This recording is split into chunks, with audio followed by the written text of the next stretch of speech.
and welcome to HCB, where today it is review of week 12 of the Premier League week. And to sum it up, well, a lot of fun, exciting games, and a lot of predictions that I got wrong. Let's start off with the relegation fight down at the bottom of the table on Friday. It was Norwich versus Watford, and Watford getting their first win of the season, 2-0. And yes, I got that one right, 2-0 Watford. There's no need to look at the rest of my predictions. They're all perfect. This sums it up. Sums up how good my predictions are. It really doesn't. This is a fluke. You'll see when it comes to the 3 o'clock kickoffs that this is definitely a fluke. So anyway, the match sort of went how I expected. Deulofeu obviously scoring in the second minute with Andre Gray sealing it just after half time. I mean, obviously Kabasele got sent off with in the 65th minute after a second yellow, but I'm not sure. Did anyone tell the Norwich players Watford were down to 10 men? Because I don't think did anyone tell them? I think people forgot to tell. I think people forgot to tell Norwich that Watford were down to 10 men and they were at home. Just an observation. Yeah, with regards to Watford, they've got to take confidence in this. They have been playing progressively well as the weeks have gone on, despite this only being their first win. They're up to 18th after being bottom. I mean, that's how tight that relegation area is. This is Watford's first win. They're not bottom anymore. And they've got to take confidence from this going into their next game. And this is a good time for them as an international break. They got the win, and now their fans can go 2 weeks on a high. And that it's going to be great for them. Not a literal high, obviously. I'm not promoting any of that. As for Norwich, I mean, it goes from bad to worse as weeks go on. And I will say it goes from bad to worse for City, for Manchester City. As the weeks go on, you got to think they're thinking, how on earth did we lose to this lot? That was their last win. Watford since then, Norwich. I mean, since then they've only got 1 point, and this is their third straight loss away from home. In total, I think in their last 3 home games, they've conceded 10 goals, scoring only 1. That is a shocking stat, and it needs to vastly improve if they want to survive the Premier League. They're not. I mean, Pukki is not firing at all. From set pieces, they looked hopeless. I don't think any of them troubled Watford's defence. They all went wayward. One of them was even a corner that went out of the pitch and back in. So it really isn't good on any front from Norwich at the moment, and they need to vastly improve. After the international break, they've got Everton on the Saturday. Meanwhile, Watford host Burnley on the same day as well. Up next, we have the early kickoff on Saturday, which was Crystal Palace travelling to Chelsea, where it was Chelsea 2, Crystal Palace 0. I mean, okay, I was close on this one, so so again, I'm doing well this week. Predictions are good. Let's ignore what I put later on. I mean, if you watch my videos, you'll know what I put later on, and you'll know I've messed up. Just in general, I haven't messed up badly at any point. But Tammy Abraham scoring his 10th goal of the season, with Christian Pulisic continuing his good vein of form, sealing Chelsea to a 6th consecutive Premier League win for the first time since their title-winning season of 2016-17. And it was another just really good Chelsea performance that they should be proud of.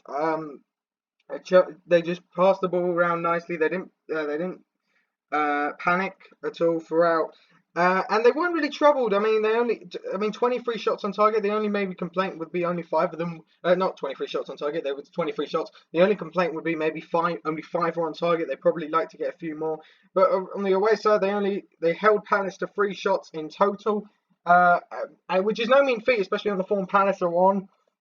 So really good performance from Chelsea, and they can now go into the international break in the top 3. They're now 3rd in the league, moving above Man City, and believe me, we'll get on to that match. As for Crystal Palace, I mean, this result won't alter their season at all. They do move down to 12th, but I think based on the run of they've had the likes of Manchester City, Arsenal, Leicester, and now Chelsea in their last 4 games, they probably expected a little bit of a drop off. And with the table so close around that area, they know that they get a couple of good results will get them back fighting amongst the top half teams.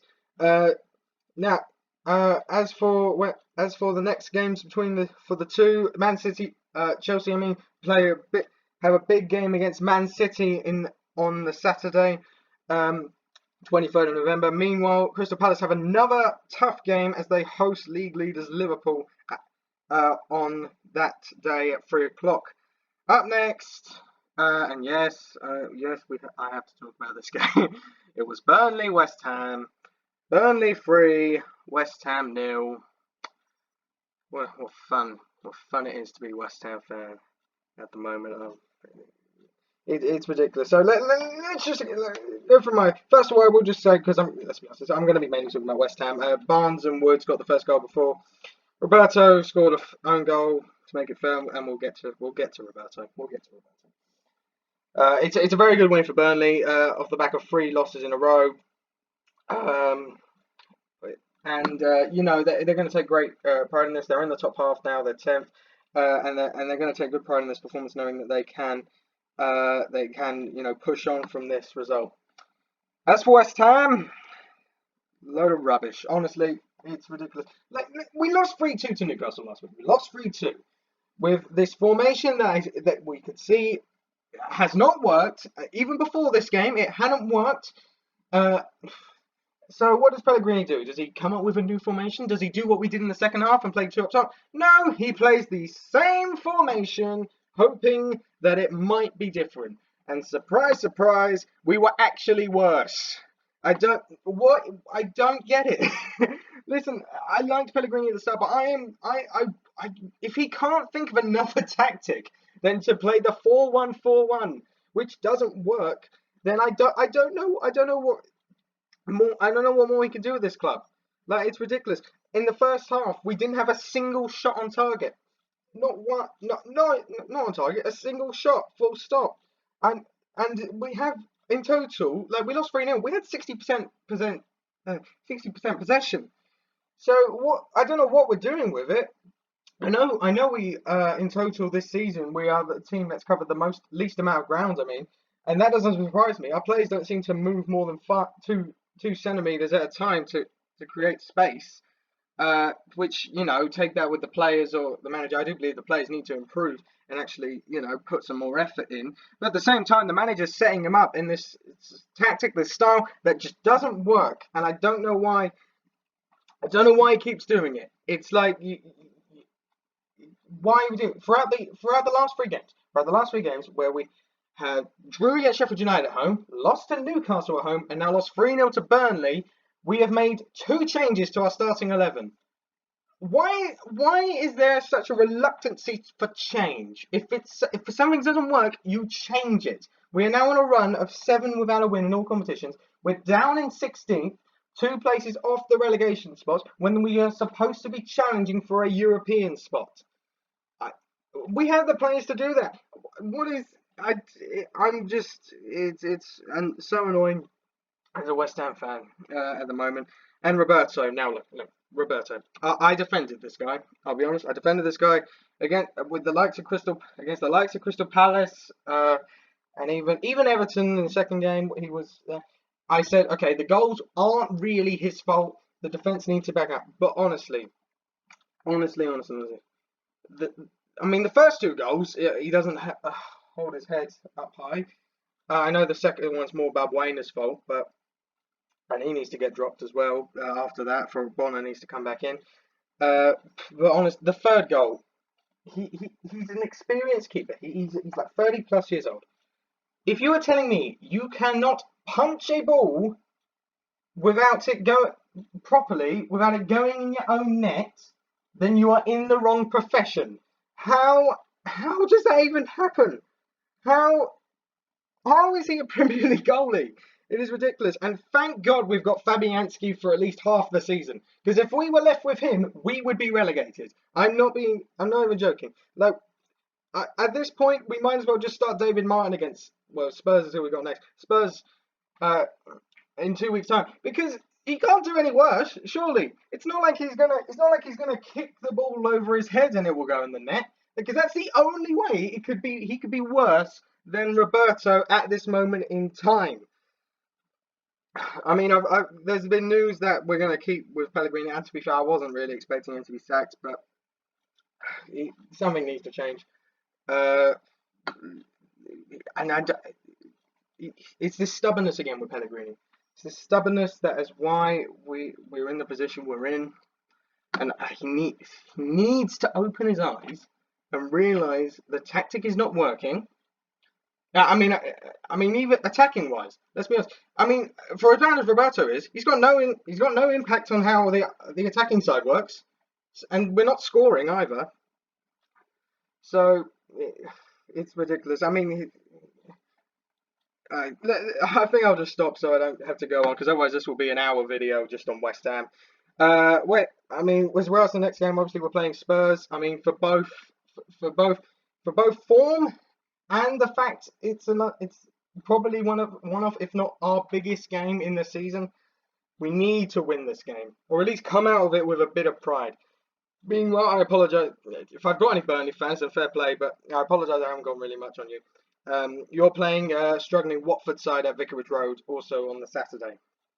As for the next game, it was Newcastle 2, Bournemouth 1. Another game I got wrong. I mean, if it was a 40-minute game, I would have got the spot on. As we know, football is not 40 minutes.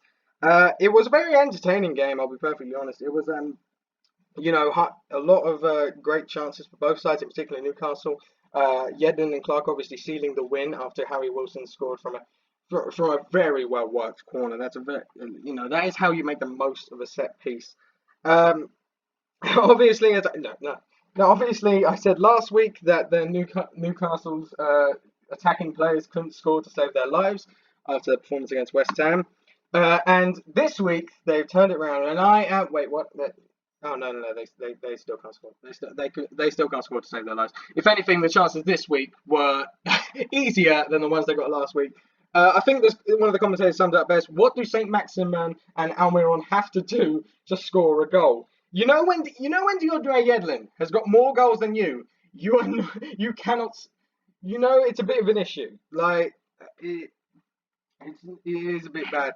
And to be fair, from that aspect, especially against better sides where they could pick up points, Newcastle need to work on actually getting them to score. Because still, I think I said this the other week, and it still counts.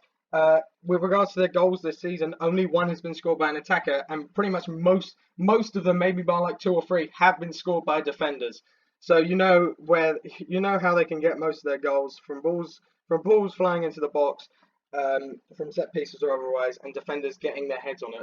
Even Deandre Yedlin, it's like, well, just if you're a defender for Newcastle, you're getting a goal this year. You're getting a goal. As for Bournemouth, they'll probably see this as a missed opportunity, but dropping down slightly to 9th. Newcastle, by the way, move up to 13th. On the good run they were on, they were probably expecting at least a point out of this game. But they're not going to be too disheartened, I don't think, and they'll bounce back after this international break. Where they play Wolves. Meanwhile, Newcastle on the Monday game, back on TV. They can't have more than 2 weeks off TV. It's just illegal. They're playing Aston Villa away from home.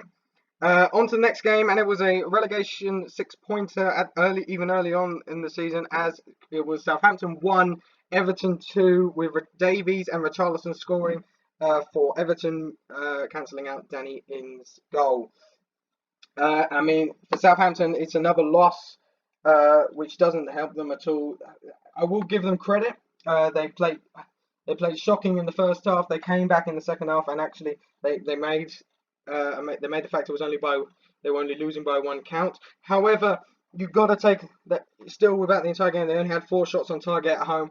Not on target again. 4 shots at home. Meanwhile, Everton had 24 shots. And this is, the fact they only 5-1 target and they only scored 2, especially with their first half dominance, there needs to be a little bit of signs that the fact that they need to, again, similar to Newcastle, need to improve on their shooting ability. Everton, it was a great win for them. They move up now to 15th. Southampton dropped down to 19th after Watford's result. As for, with regards to my prediction, obviously, I'm one off, but it was one-sided for a lot of it. Everton were clearly the better side, and now obviously this is their first win away from home. Southampton still without a win away.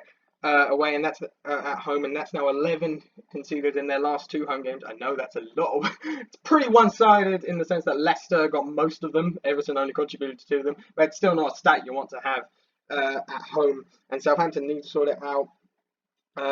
For them, this was probably a must-win game. They haven't got anything out of it at home, and it's very concerning, I think, for Southampton at this moment in time that this might be the season they get relegated. As for the next game, Southampton, after international break, travel to the Emirates to face Arsenal. Meanwhile, Everton host bottom place side Norwich on the Saturday. Meanwhile, it was Spurs 1, Sheffield United 1 at the Tottenham Hotspur Stadium. Sheffield United maintaining their unbeaten away record at Spurs. Spurs dropping down to 14th, while Sheffield United now in the top 5, 5th spot. And who would have called that at the start of the season? And of course, the main talking point is the VAR decision that pretty much cost Sheffield United the game. And it's a ridiculous one. I do not understand how you can tell that's offside. In my opinion, if it's given, then even if it's given, I don't think that's offside. I don't see how it can be offside. It's a matter of like a toenail. Like how can you tell that? you can tell that is offside apparently, but you can't tell when a foul is blatantly obvious in the box half the time. VAR is just ridiculous. It doesn't get any better. And the thing is that Sheffield United, if they'd won that game for that goal, would have deserved the win. They were the better side. I keep saying they remain unbeaten away because of their stubbornness and solid tactics at the back. I don't think that was the case this time. I believe that they went for the game. They put a lot of balls in the box, caused a lot of trouble for Spurs, and managed and probably deserved the win. They didn't really sit back in this one because they knew Spurs were a bit iffy. They hadn't Spurs. This is now I believe it's their 5th win in the 5th game in the Premier League without a win, which is a horrific stat for Spurs. But Sheffield United. They went out for it, and they should have won. They should have won. They will take the draw, obviously. It's going to Spurs away and getting a point is not a bad result. But you got to feel hard done by if you are a Sheffield United fan. As for Spurs, this is another thing where points are dropped. I mean, all the talk from Spurs fans has been, how terrible the season is, and me, a West Ham fan, thinking it could be worse. You could be 2 places lower than you currently are. But this is, it's truly awful. I know they're doing decent in the Champions League. But at this rate, they're not getting Champions League. I mean, the top 4 is so far ahead of everyone else at this moment, even at the moment, that the Spurs are probably going to have to be focusing on getting Europa League at the minimum, which, it is doable. They're only still 4 points behind 5th, despite being 9 places below them. But they need to improve their results, especially against teams like Sheffield United. And that's now 2 games without a win at home. Obviously, the last one came against Watford, which again they were lucky to even draw that. So yeah, not good, and they need to improve. Unfortunately, they are away next week. Fortunately for them, it's against West Ham, so they might they break that record. They might it's similar to West Ham because it's one of the big games for them, and the stakes and where they are on the table. It's a must-win game for them. So we'll see how they get on. Meanwhile, Sheffield United have got a massive game. They welcome They don't welcome themselves. They welcome Manchester United to Bramall Lane on the Sunday, and that will be a very interesting game for both sides. We now move on to the late kickoff, which was Leicester-Arsenal, and Leicester came out 2-0 winners with goals from Vardy and Maddison in the second half, securing Arsenal to a 4th game without a win. Strangely, they're only 6th. It shows how well they did at the start of the season. Meanwhile, Leicester now move into 2nd, and I admitted 2 weeks ago when they beat Southampton 9-0. This is a side that can go top 4. They're not going to challenge for the title. I know they're 5 points off. They're 5 points off.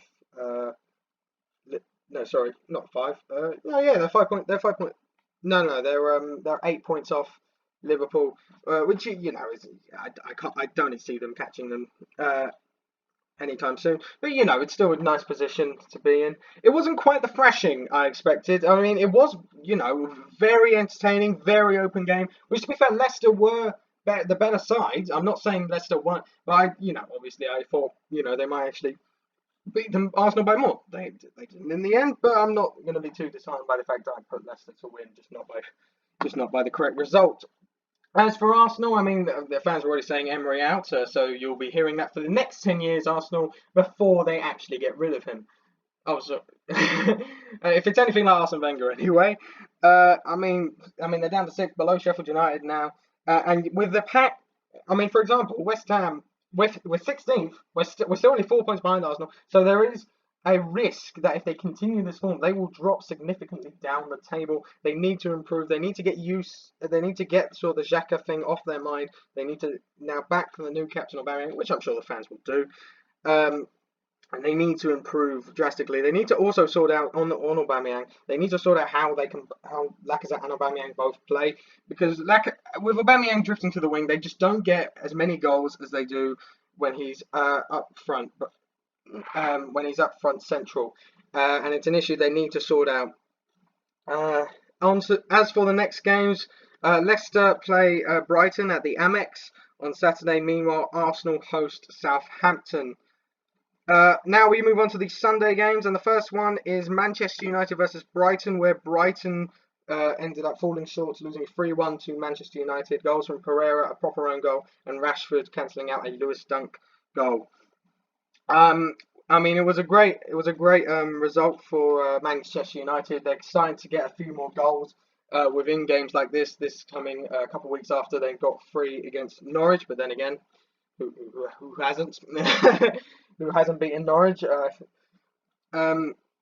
But yeah, it was a very good performance. Marcus Rashford, people are saying it was a great performance by him. It was a good performance by him. However, he needs to be more clinical. If he's their main striker, he needs to be taking away, especially that sitter he had near the end.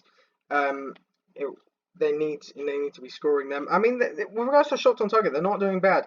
20 out of 21 shots, 11 were on target, which is not a bad stat whatsoever. They just need to make sure more of them still convert, especially from Marcus Rashford up top. This result puts them into 7th, which they'll be very happy with going into international break. Still within those European spots and not drifting away like other top 6 teams like Spurs. As for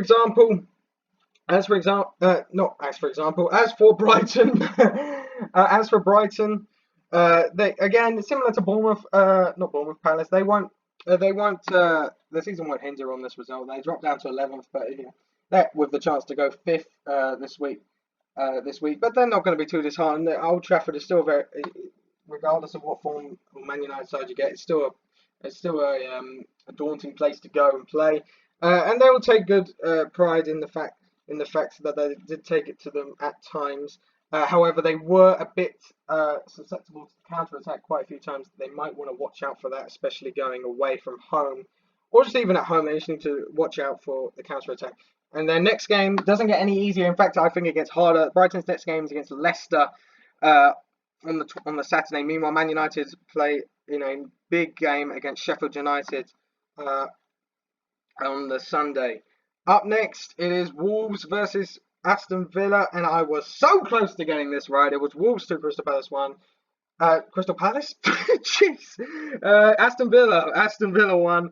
Neves and Jimenez scoring the goals for Wolves, while Trezeguet got a last-minute goal, basically meaning that I got my prediction wrong. Damn it. That is actually a bit annoying from Trezeguet. Damn you, Trezeguet. As for the game itself, I mean, it was another, just a brilliant goal from Ruben Neves. Do you even need to tell me it was a brilliant goal? If I say Neves has scored, do you know what kind of goal it was? You know what kind of goal it was, and it was just a great striker's effort from Raul Jimenez also to make it 2-0. Good performance by Wolves, and after a shaky start to the season, they're now up to 8th, which I think is a great credit to them. Especially, I think even their start of the season form helped them, because I think people don't remember they only lost 2 games in that run. They've only got 7 draws. The fact they didn't lose games when they weren't playing well is something that you have to do, and that's what Wolves did at the start of the season. I think people took that for granted. Now they're starting to win games and seeing where they are in the league. They're now taking notice of Wolves. I mean, they could easily get top 7 again on the way, just how open it is. in the Premier League at the moment. Meanwhile, Villa, they'll be disheartened to lose this game against Wolves in the big game, and they're still only 17th, which I think is incredibly harsh for Aston Villa to be. I think they've played a lot better than their position says, but however, you've still got to win games, and they haven't been doing that recently, losing their last three, which, you know, they're hard games. Man City, Liverpool, and Wolves probably will at least a draw out of this one. But they now move on. They take the international break, and I think they'll use that to good use. Both teams move on. Wolves travel to Bournemouth on the Saturday. Meanwhile, Villa play on the Monday night at home to Newcastle. As for the final game this week, it was Manchester City travelling to Liverpool, and Liverpool win the game 3-1 to go 9 points clear at the top of the table, and they've definitely won the league, so there's no point in me doing any more videos. See you later. Peace out. I'm kidding, of course. There's a lot of the league left. I'm kidding, of course. I know some of you don't mind. I know some of you wouldn't mind if I'd left them. And stop doing videos. Right. Shush to you people. I know you're going to comment on that now. So yes, we would like to leave. Well, I'm not going to leave. I mean, I was quite happy to hear when I put Liverpool to win. Obviously, I didn't get the score right, but I got the result right. When I heard Claudio Bravo was playing, I was like, "Yep, I'm happy. I put Liverpool win." And you know, I will say if Bravo has to play a lot more games with Edison being out, I don't know how long Edison's out. He might even be back after the international break. Then that's really going to hurt City, and they're going to get nowhere near the title this year if they have to play Bravo for that length of time. They moved down to 4th now with Leicester and Chelsea going above them. I don't think that'll bother them too much. You know, give it a couple of months. I reckon they'll be back into 2nd, probably. But obviously, the main talking points are the Alexander-Arnold handballs. The first one coming in the first half early on, leading to with Liverpool going down the other end and scoring, and the second one coming in late. I believe it's hard to know. I think the first one is more likely to be given than the second one. The second one, I don't think you can give, but it's still very harsh to give it, I believe, especially considering I believe it came off a City arm just before that and deflected onto Alexander-Arnold the time. And I don't think I'm wrong, but I believe Pep Guardiola doesn't share the same opinion as me. I think he even knew how many times. City should have had a penalty in his eyes. I mean, let's just be thankful. I mean, I'm not going to put it, but you know what picture I'm talking about. Let's just be thankful that fingers weren't closer together. That's all I'm saying. That's all I'm saying. I mean, as for Liverpool, what a result! What a result! Especially with their kryptonite being last year, they couldn't beat City. That's probably what cost them the title. The fact they've done it now, the fact they've opened that gap up to 9 points is just an incredible feat for them. They're now 12 games in, winning 11, losing 1. It's incredible. It's incredible for them to be doing. And they got to feel confident. They can't let this slip. I know they let a 9-goal lead slip last year, especially with how many players are out for City in the back and defence. They can't let this slip. Surely, I'm not gonna say Liverpool have definitely won the league because there's always time. There's always time for City to come back. They can be that good, but you know Liverpool got to feel confident after this result, especially going 3-0 up at one point, which was incredible. And I will say, just shout out to Fabinho for that goal because it was absolutely brilliant. As for their next games, Liverpool will play. They will play Crystal Palace on the Saturday. Meanwhile, City play a massive game at home to Chelsea. I mean, potentially, if City slip up there, that's a 12-point gap that they've got to make up against Liverpool, and that will leave them sitting 4th. That will not be a good result. A must-win game for City there, I believe. That is all the games done. Now we move on to the Fantasy League, and I didn't do as well as I did last week, only getting 52 points. Abraham's captain worked out marvellously. Sonucci, Schmeichel, and Mane and Robertson all getting decent points. The rest of my team sort of fell flat, especially the strikers, Aubameyang and Firmino, neither of them getting any goals. And Hudson-Odoi coming off the bench for a 3rd week in a row, I might have to consider that position. But overall, 52 points. It's a decent turnover this week, and I do remain top of my fantasy league. So, to the other 6 of you in there. I'm saying haha. You all six of you have turned off at this point in the video. But if you have, let me know. If you have if you've heard that if you've heard me brag, let me know in the comments. We did have a comment on these. And that will be the end of the review video. I hope you enjoyed it. Hope you like, share, and subscribe. And let me know what your thoughts were on this week. Not too many on how bad West Ham are. I know we're terrible. I know we're terrible. Obviously, there won't be any prediction videos this week as it's in international break and no follow-up review video. So I will see you next Thursday for week 13 of predictions.